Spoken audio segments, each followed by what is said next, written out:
Poursuivons cette revue de presse avec le journal Le Quotidien qui nous fait savoir que le ministère de la fonction publique et de la réforme administrative est à l'école de la préparation du budget. D'après le journal, programmation, planification, budgétisation et suivi-évaluation sont les mots-clés de la chaîne de préparation et d'exécution du budget de l'État depuis l'avènement du budget programme. Le journal nous fait également savoir qu'au terme d'un atelier organisé à leur intention, affectés ou nommés sont sortis mieux outillés. Objectif visé, réaliser de meilleurs résultats dans ces domaines et procédures. À cet effet, le ministère de la fonction publique et de la réforme administrative bénéficie de l'accompagnement d'experts du ministère de l'économie, de la planification et de l'aménagement du territoire. Les thèmes exposés lors de cette rencontre portaient sur la programmation, la planification, la budgétisation, le suivi et évaluation de la mise en œuvre des programmes et le suivi de la mise en œuvre de la stratégie nationale de développement à l'horizon 2030.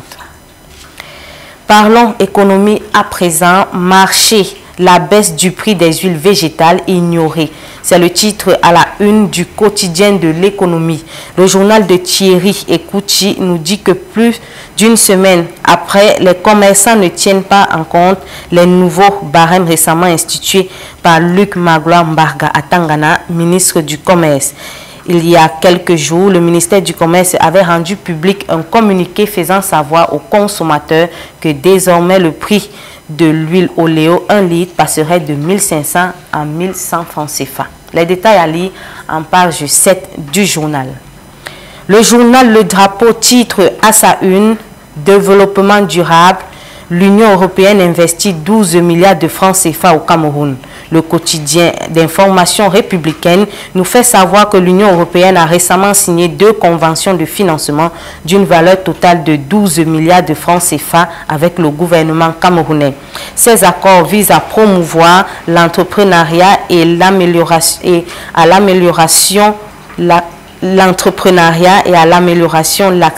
l'accès à l'électricité, pour ne citer que cela.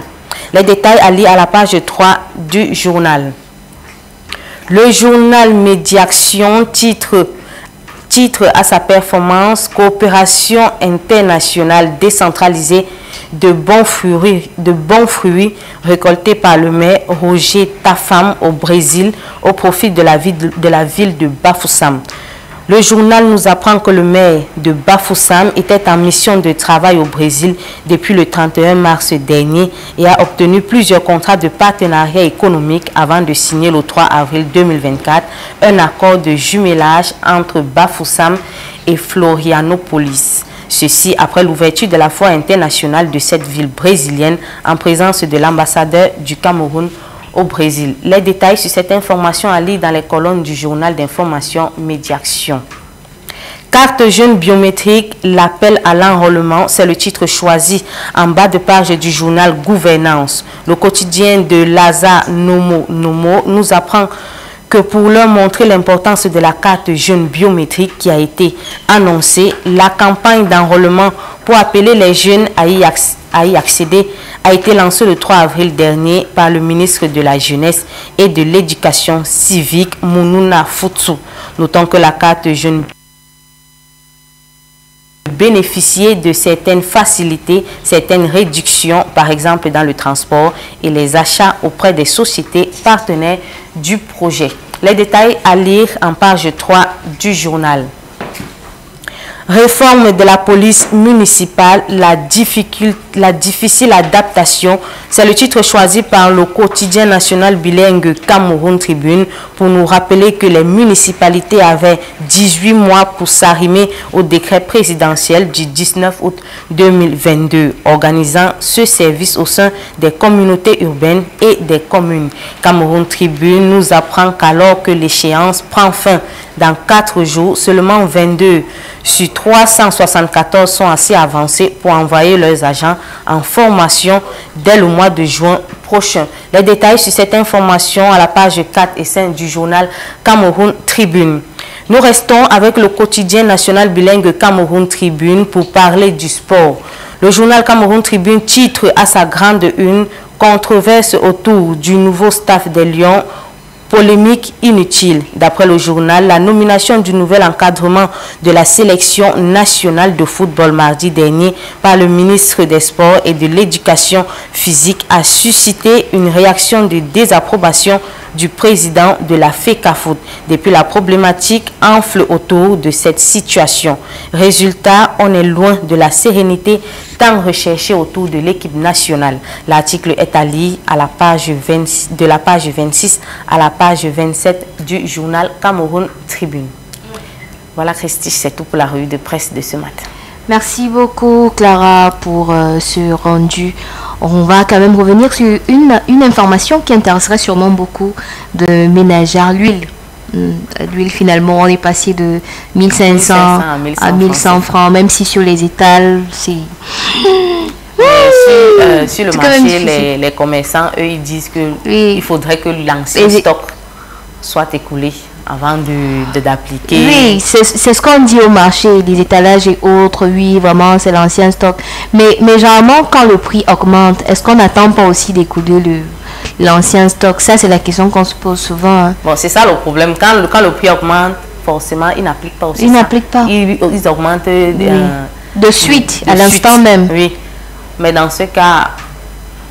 c'est la ménagère qui paie parce qu'elle est la sujet à la télé, elle a lu dans les journaux que le prix a baissé, mais elle se rend au marché, elle trouve que le prix n'a pas baissé. Moi, j'ai posé la question de savoir dernièrement à quelqu'un, finalement, l'ancien stock va finir quand? Lui-même, il n'a pas pu me répondre parce que lui, il est vraiment dans son humeur, dans son mood, comme on dit, d'ancien stock. Maintenant, ça finit quand? Qu'est-ce que tu as comme quantité pour savoir quand je viendrai chez toi pour acheter au bas prix? Ah, il n'a pas pu me répondre. De toutes les façons, c'est une histoire quand même assez délicate quand on sait que dernièrement, on a assisté à la hausse des prix du carburant et autres. Et cette fois-là, on essaye d'aider un tout petit peu. Donc, le gouvernement dit, bah, pourquoi ne pas aider un tout petit peu la ménagère en baissant les prix? Mais là, ça ne suit pas rapidement. C'est un peu délicat. Allez, avant que tu ne partes, je sais que tu veux retrouver la rédaction centrale déjà. Nous avons une thématique, mais on ne va pas revenir dessus. On va parler un tout petit peu de ce qui se passe hors du Cameroun, avec le Sénégal qui, justement, a un nouveau gouvernement. Voilà. Mais on va dire quand même que 64e anniversaire de l'indépendance, c'était il y a 2 jours. Mais ils n'ont pas eu un défilé normal. Ils ont juste eu voilà, une cérémonie de levée des couleurs. Et on a eu quand même un président qui a présenté son plan d'action. Voilà, entre éducation, emploi, réconciliation nationale. Merci, tu as compris. C'était, j'ai envie de dire que finalement, c'était ce qu'il fallait à ce moment-là. Voilà, et ton avis sur la question, comment est-ce que tu as vécu les choses, toi, en tant que voilà, journaliste à la rédaction centrale de Candy Télévision? C'est vrai que moi j'ai apprécié son premier discours.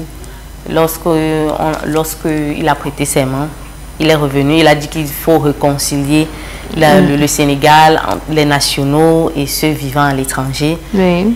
Il a parlé de mettre fin à la corruption, oui. Mettre comme objectif principal l'éducation, remédier à comment je peux dire l'emploi, oui. La vie chère. Justement. Donc c'était un peu les points importants qu'il a évoqués lors de sa prestation de serment. Ben voilà, on va dire bon vent au président Faye, donc du Sénégal, l'un des plus jeunes, 44 ans. Et avec toute l'histoire qu'on lui sait, on lui dira tout simplement, ça n'a pas été facile, mais finalement il y est. Et donc beaucoup de courage. Voilà.